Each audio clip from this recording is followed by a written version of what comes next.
जय सरना एन बहुत ही अच्छा और बहुत सुंदर भाव से इन कुशिया धर्म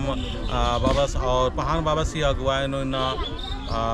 नम है जो खद्दी त्यौहार रही आ त्यौहार नो बढ़िया से इन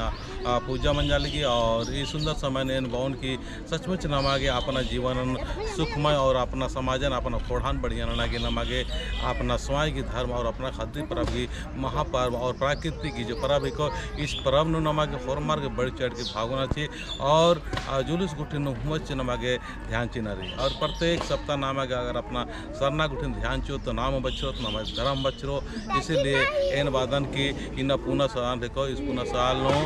नमागे ध्यान चिन्ह रही की नमागे पूरा ही बहुत ही सुंदर भाव से नमागे अपना धर्म कर्म करना चाहिए। जय सर।